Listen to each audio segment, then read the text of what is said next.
Hello everyone, welcome back to the garden. So not done a video for ages, and this one is about Tetrapanax. It's stood underneath now. It's quite a big plant this, in fact it's huge. Right, but before we get into the Tetrapanax, excuse me, what have we been up to? Right, we opened the garden on the National Garden Scheme a few weeks ago. I thought, I sort of guesstimated, let's see if we can get like 100 people. We actually had over 220 visitors, I was dead shocked. So we raised a shitload of money for charity just through the admission. And then plant sales, £576, which went directly to Kidneys for Life.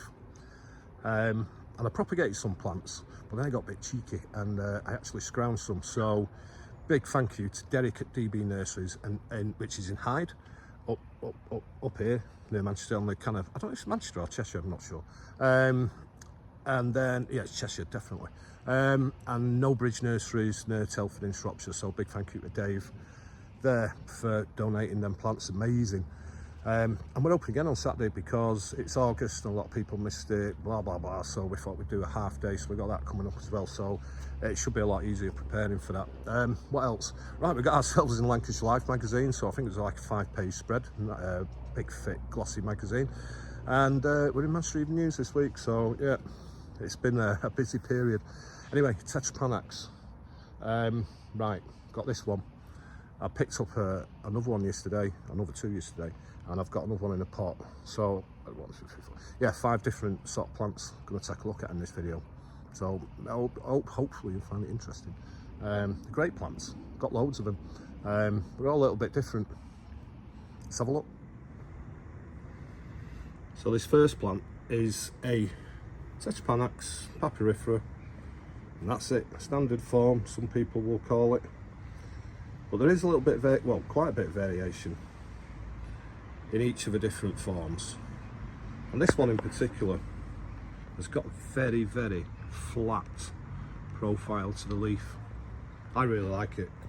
It does get big as well, it gets a really big leaf. These are relatively young plants though, because it's not as hardy as some of the other forms, so it has had a few kickings over the years. But I've probably had this plant, not this actual plant, but the original plant, probably best part of 20 years now. I love it, it's great. There's actually 2 in here as well.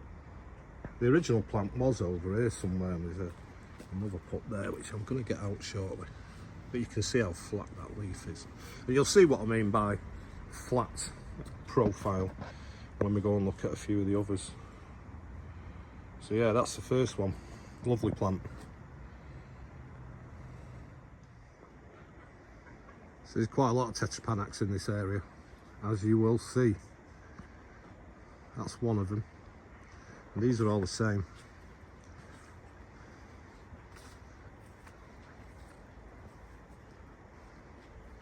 I don't know how many plants there are in here. It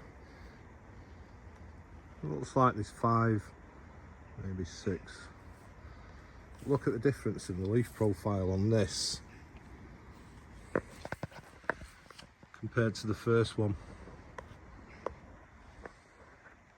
A lot more textured, a lot more wavy, a little bit more deeply cut as well. This one seems to be quite a bit hardier as well than the other one. Yeah, it's getting really big up there. I'm going to guess about 8-9 foot up there now. They are in a raised bed as well, but even so, they're not that raised. Yeah, I just let them run right in here. And if a pup comes up in the right place, and I think, yep, that can stay. And if it's maybe looking a bit odd where it is, I just pull them out. So yeah, that's Tetrapanax number 2. So this plant is steroidal giant. Again, totally, well, not totally different, but it's a different leaf profile. Very ginger as well. But yeah, so I found this to be the least hardy out of certainly out of the 3 with the other 2 we looked at as well. and every year, including last year, which was a fairly mild winter, this has been cut right back and has had to start again. Oh, there's a couple in there, isn't there? But you know, it does quite well, because that looks great there. There's a lot going on here. There's Schleflera alpina in there, and Aurelia elata, Berindus solidus, and it's underplanted with some begonia. You know, them new sexy begonias that have just come out.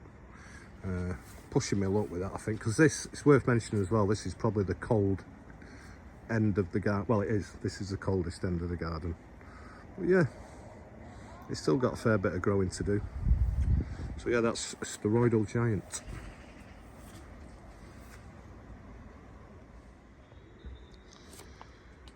So these 3 plants still in pots, as you can see.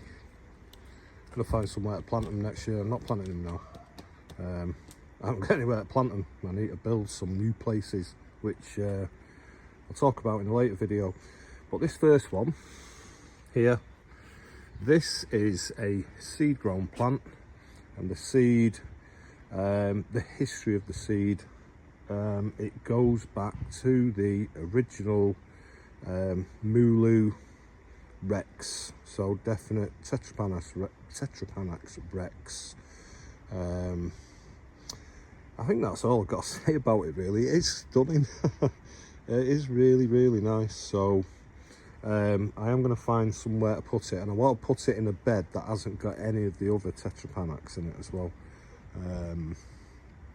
Yeah, I'm not quite sure where I'm going to put it yet. Probably over here somewhere.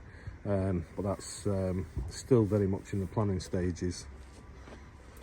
But yeah, that is quite a stunning plant.